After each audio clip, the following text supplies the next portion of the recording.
It seems like the buzzword for the rest of 2025 and even going into 2026 is community. And I'm not going to lie to y'all, I'm not mad at it. I almost think that it's somewhat necessary, and I'm about to tell you exactly why.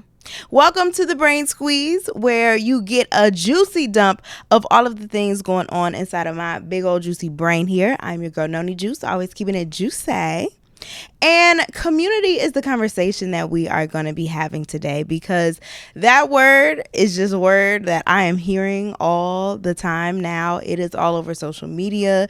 It is about growing a community. It's about people craving community. And it's just about people wanting to be back outside, y'all.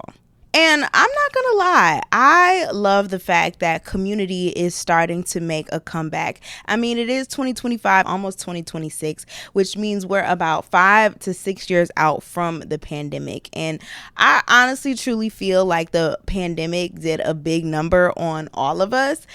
I feel like with the pandemic, I was inside a whole lot more. So a lot of my communication skills, even though I'm an in-game host and a radio show host and things like that, but my in-person communication skills, I definitely think have kind of dwindled a little bit. And I got extremely comfortable with just being inside the house. But this summer, 2025, and moving forward into the fall and the end of the year, I want to be outside more, you guys. I want to talk to people. I want to be around human beings. I want to be around people in general. And I'm seeing a lot of those types of conversations taking place right now, especially on social media.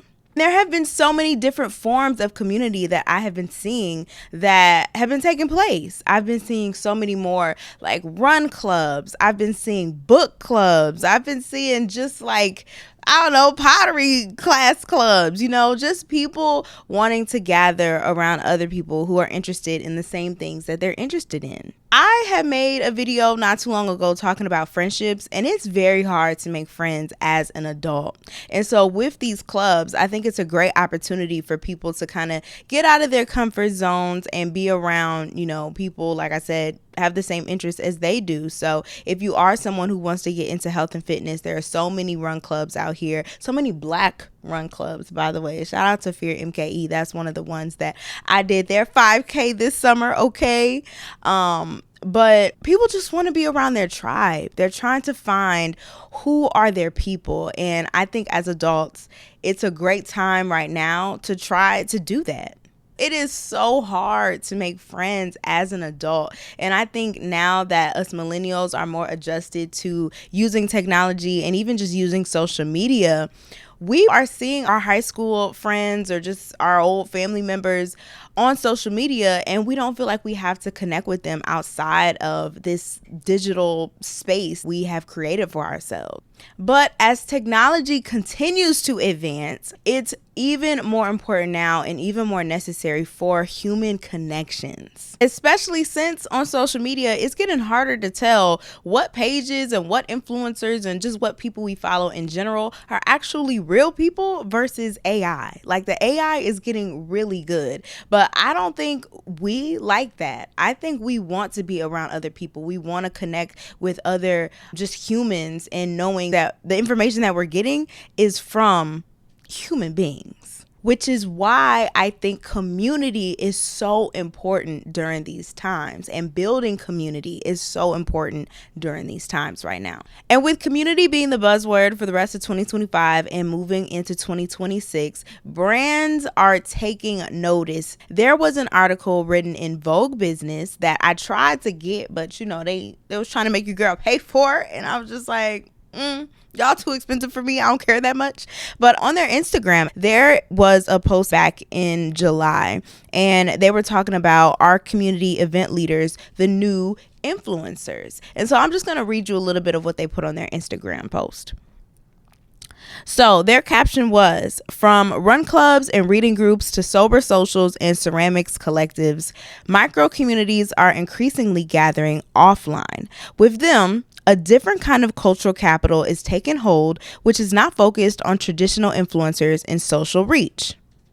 One of their writers unpacks why this shift presents a powerful opportunity for agencies and brands that know how to tap into it. We hear a lot about the loneliness epidemic, but what that really means is people are craving experiences and memories with others, as well as a deeper sense of connection to themselves. That's why we're seeing hosts and community builders step into the spotlight. Community seems to be the buzzword for 2025 and moving into 2026. This next wave of leaders and influencers are going to be the ones creating space for community and for events where like-minded people can gather together. And that's exactly what this Vogue Business article was trying to say. This next round of influencers and just leaders in the community are going to be people who are making the time to make sure that people are making connections again, making sure that they're fostering the right relationships and building upon those connections. From the looks of the comments, people who are already leaders in the community building space don't really like being looked at as influencers. It seems that people who are the underground leaders or the people in the community who are making spaces for these types of community events, I think that influencers are a little bit more selfish than what their mission is for their community-based events and gatherings. And so they don't really want to be looked at in the influencer light because they think that what they do in the community is much more powerful than that. And when it comes to building community, it's not necessarily always one leader. It's a group of people sharing resources, sharing knowledge, and just being around each other. But to the people who've been out here and doing it, this is nothing new to y'all. It has already been something that has been authentic to you. So I just say capitalize off of it. Brands too, capitalize off of it. As long as you are creating spaces for people and it's coming from the bottom of your heart, it's coming from a place of something that you want out here as well, and it helps a bunch of people, I don't see what the problem is as far as continuing to do it even on a larger scale. And I'm going to give you a little personal story of when I went to the Black Girls in Media Conference last year, and I had such a great time. I was filled with a bunch of Black women, or I should say women of color in general, and it was beautiful to be around a group of people who thought like me, looked like me, had the same hustle as I did, the same type of creativity, the same drive, the same passion, similar goals, and was really trying to make their way in this space because I'm not used to that, being in Milwaukee, being in a smaller market city. And so with that, I left that conference back in New York wanting to create that same feeling here in my city of Milwaukee, Wisconsin. Just recently this summer, something I'm extremely proud of. On a whim, I gathered up a bunch of girls who I knew in the city who were in media, and I reached out to them to see if they were able to come do a meetup with me. I wasn't sure how many women were going to show up. I probably sent the invitation out to 20 to 30 girls. I think I asked them 2 days ahead of time, but a good amount came out and we had a great time. We were in all different lanes of media, from podcasting to in-game hosts to journalists to writers to MCs. So many women from different backgrounds came out, and I appreciated that so much. One thing that I noticed, and I'm really glad that I did it, because a lot of the girls who attended, they told me like, man, I've been wanting something like this for a really long time. I've been wanting to build community. I've been wanting to be around other Black women who thought like me, who were like-minded, who had the same entrepreneurship mindset that I have, and I want to continue to foster. You'll never know until you do it what you are creating and how it's benefiting the next person, or how many people feel the exact same way you do, but they're just a little bit too shy to admit it or say it, and they're just waiting for the thing to be built. So it's okay to start small. I started with a group of 12, 13 girls, and eventually I do want to do this monthly or quarterly or even make it larger. I want to keep doing it, and they want to keep showing up. I did want to shout out the She's So Lucky podcast with Les, because I was watching one of her latest episodes where she interviewed the founder of Every Stylish Girl. And this is also the founder of the Sip and Slay event. And the episode was about community building.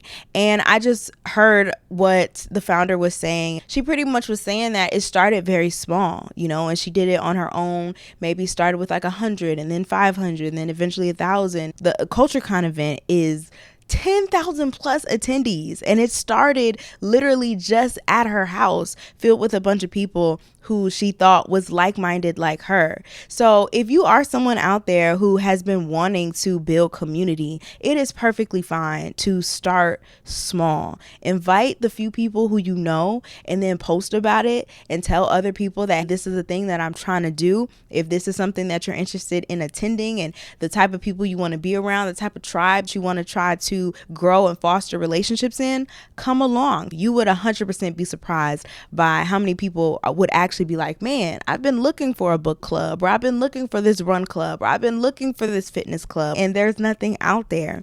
Now is the perfect time to jump on that. Brands and agencies should also try to capitalize off of the momentum when it comes to building community. Is it helps your brand and looks really good as long as it's authentic to the brand. So I don't mean that a bunch of brands to just start making little clubs of their own and putting women together. What I am saying is if there is a club out there already or an event that is going down and you feel like it's a really great way for people to attend to build community and that is in alignment with your goals in 2025, I think you should partner with that type of event. Maybe sponsor it, help them with the activations. For example, if I have my Milwaukee Media Mixer girly meetup again, which I plan to, if I reach out to like a Topicals or something like that, maybe they would want to sponsor the event, pay for the brunch, the venue, or the drinks. I think brands should get involved in that way. So it comes off a little bit less like, you're just trying to use the momentum of people feelings and emotions. You know what I mean? We don't want it to come off as like exploitation, or just gravitating towards it because it's a trend. Really do it if it aligns with your goals and what your brand stands for. They always say that it takes a village when raising a child. I think in this day and age, we're not really having babies like that. The ones who are, God bless you right now, because the economy is hitting my pockets. But it also takes a village if you are like an entrepreneur. It also takes a village if you are someone who just wants to be around like-minded people, to get inspired and have the creativity flow when you're around people who think like you and are on the same mission as you. I just see everyone trying to build up their support systems, foster real authentic relationships, and get out of this lonely stage that we have been in for a while since being inside from the pandemic. I would love to know in the comments down below, what community are you trying to build right now? Is there some type of group that you've always been wanting to be a part of? Some type of tribe that you're like, man, I would love to be around people who love to cook. I would love to be around people who love to be in nature and go hiking. I would love to be around people who like to paint or draw, or graphic designers, or a group of people who are photographers. What type of tribe are you trying to be a part of for the rest of 2025 and 2026? I would love to know down in the comments below. If you could start one up yourself, or if there was one that you would want to join, what would it be? I'm curious. Do you think the next wave of leaders and influencers are going to be the people building these communities? Or do you think brands are going to be the ones starting to build these communities? Do you think brands are going to capitalize off of it in the best way? I just want to know what your thoughts are altogether. But I'm your girl, Noni Juice. Make sure you guys like, share, and subscribe. I appreciate y'all for tapping into my brain squeeze episode. And I'm going to catch you guys in the next one. It's your girl, Noni Juice. Always keeping it juicy. Peace.